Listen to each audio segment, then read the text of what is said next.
Hello दोस्तों, आपका एक बार फिर से स्वागत है हमारे यूट्यूब चैनल सुल्तान एकेडमी में। दोस्तों, आज के इस वीडियो में हम सीखने वाले हैं कि एचसीएफ क्या होता है, यानी कि हाईएस्ट कॉमन फैक्टर क्या होता है और इसको कैसे निकालते हैं। और साथ ही साथ हम ये भी देखेंगे कि जीसीडी का फुल फॉर्म क्या है। आइए दोस्तों, इसको एग्जाम्पल से सीख लेते हैं। वीडियो को लास्ट तक जरूर देखें। तो दोस्तों, आइए जानते हैं कि एचसीएफ क्या होता है। दोस्तों, एचसीएफ का फुल फॉर्म है हाईएस्ट कॉमन फैक्टर। दो या दो से ज़्यादा नंबर्स के बीच का सबसे बड़ा नंबर होता है दोस्तों, जो उन नंबर्स को एग्जैक्टली डिवाइड करता हो, उसको हम एचसीएफ कहते हैं।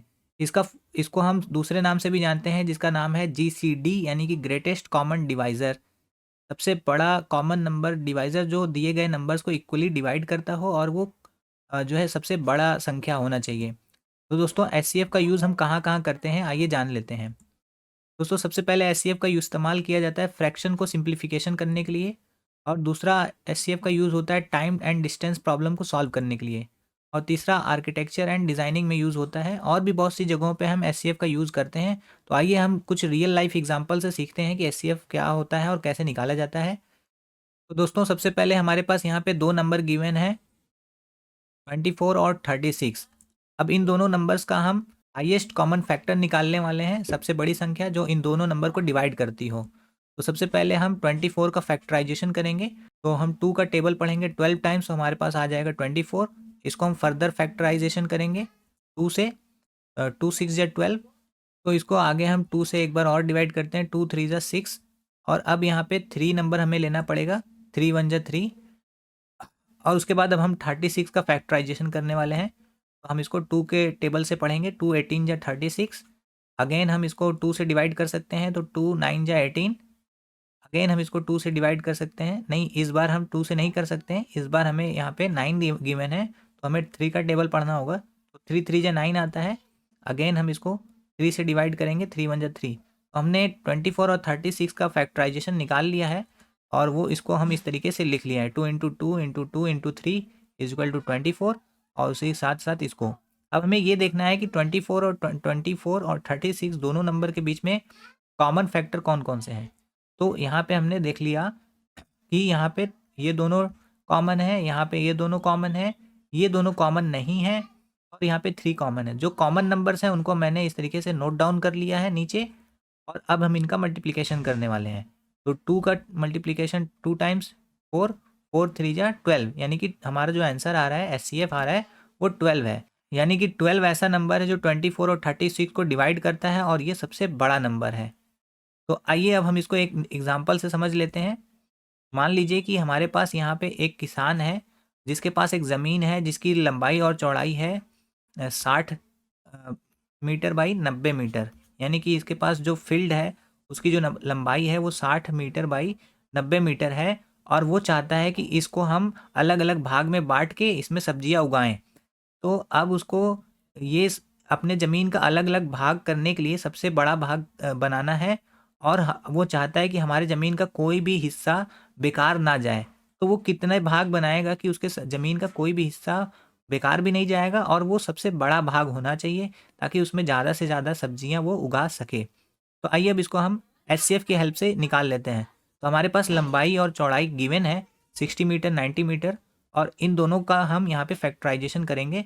सबसे पहले 60 का करते हैं, तो 2 times 30 is equal to 60। Again हम 2 का टेबल पढ़ेंगे 15 टाइम्स। अगेन हम यहाँ पे 2 का टेबल नहीं पढ़ सकते, तो 3 5 या 15 होता है। उसके बाद हम इसको 5 1 जा 5 पढ़ के लास्ट में 1 ला के छोड़ देंगे। अब हमारे पास 90 का फैक्टर करना होगा। तो हम यहाँ पे 245 का 2 का टेबल 45 टाइम्स पढ़ेंगे, तो 90 आएगा। उसके बाद अब यहाँ पे 5 आ गया, इस लास्ट में 5 आ गया, तो अभी हम इसको 2 से नहीं कर सकते, तो हमें 3 का टेबल पढ़ना होगा। तो 3 15 टाइम्स पढ़ेंगे, तो 45 आंसर आएगा। और उसके बाद हमें 3 5 जा 15 मिलेगा। और उसके बाद हमें मिलेगा 5 1 जा 5। तो हमारे पास 60 और 90 का फैक्टराइजेशन यहाँ पे आ गया है। और अब हमें इसमें कॉमन नंबर्स ढूंढने होंगे। तो यहाँ पे हमारे पास कॉमन नंबर है 2, और ये दोनों कॉमन नहीं है। यहाँ पे हमारा ये कॉमन है और ये भी कॉमन है। तो जो कॉमन नंबर्स हैं उनको हम यहाँ नीचे लिख लेंगे, उसको हम मल्टीप्लाई कर देंगे, 2 3 एंड 5। 2 3 जा 6 5, 6 5 जा 30, यानी कि हमारा जो रिजल्ट आ रहा है वो 30 हाईएस्ट कॉमन फैक्टर आ रहा है। यानी कि अब उसको अपने ज़मीन का जो हिस्सा बनाना है, वो 30 मीटर बाई 30 मीटर का बनाना है। तो उसको पहला टुकड़ा यहाँ पे 30 मीटर का बनाया जिसमें उसने पोटैटो, और उसके बाद सेकंड भी उसने 30 मीटर बाई 30 मीटर का बनाया, और थर्ड पार्ट भी उसने 30 मीटर बाई 30 मीटर का बनाया। और उसके बाद इस तरीके से उसने अपने ज़मीन का बंटवारा किया, अलग अलग हिस्सा बनाया, और वो 6 अलग अलग तरह की सब्जियां अब अपने फील्ड में उगा सकता है, और उसका कोई भी फील्ड नुकसान नहीं जा रहा है। उसके ज़मीन का कोई भी हिस्सा बेकार भी नहीं हुआ, और उसने सबसे ज़्यादा बड़े बड़े हिस्से में उसको डिवाइड किया, यानी कि 30 मीटर बाई 30 मीटर का उसका एक हिस्सा बना। तो आइए अब हम इसको रिसोर्स एलोकेशन की मदद से सीखते हैं कि हाईएस्ट कॉमन फैक्टर का यूज़ हम रिसोर्स एलोकेशन में कहाँ पे करते हैं। तो मान लीजिए कि आपके पास 36 एक जैसी बुक्स हैं, और आप चाहते हैं कि इन किताबों को ऐसे स्टूडेंट के बीच में बांटें जाएं जिससे हर एक स्टूडेंट को बराबर किताबें मिलें। आपको ये पता करना है कि आप किताबों को सभी स्टूडेंट के बीच में किस तरह से बांट सकते हैं ताकि कोई भी किताबें बचे नहीं। यानी कि आपको 36 किताबें बाँटनी हैं और ज़्यादा क्वांटिटी में बाँटनी है, यानी कि सबसे बड़ा संख्या ऐसा ढूँढना है जिसमें हम इन किताबों को बाँटें, और बाँटने के साथ-साथ हमारे पास कोई भी किताब, कोई भी बैलेंस बुक नहीं होनी चाहिए। यानी कि कोई भी बुक हमारे पास बचनी नहीं चाहिए। तो इसके लिए हमें क्या करना होगा? तो यहाँ पे भी हम एचसीएफ का यूज़ कर सकते हैं इसको सॉल्व करने के लिए। तो आइए देखते हैं कि एचसीएफ से हम इसको किस तरीके से सॉल्व करते हैं। हमारे पास 36 किताबें हैं, और इनको हम इस तरीके से डिवाइड कर ले रहे हैं। 2 टाइम्स 18 36, और 2 का टेबल 9 टाइम्स पढ़ेंगे तो 18 आ जाएगा। फिर यहाँ पे हम 9 को 3 से करेंगे तो 3 3 जा 9, अगेन हम 3 से करने वाले हैं तो 3 1 जा 3।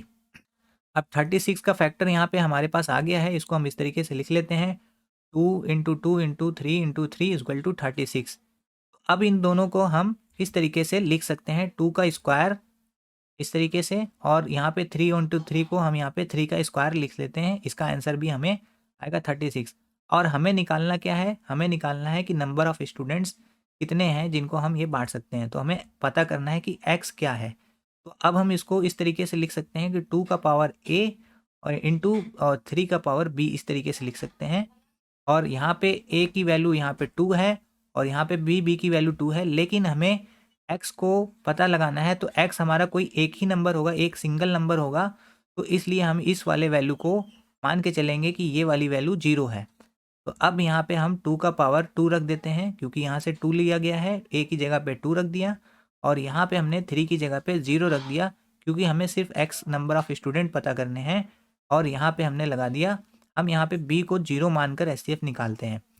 अब यहाँ पे हमने 2 का स्क्वायर किया तो 4 आ गया, और यहाँ पे हमने 3 का स्क्वायर किया 0 से, तो हमारे पास आ गया 1।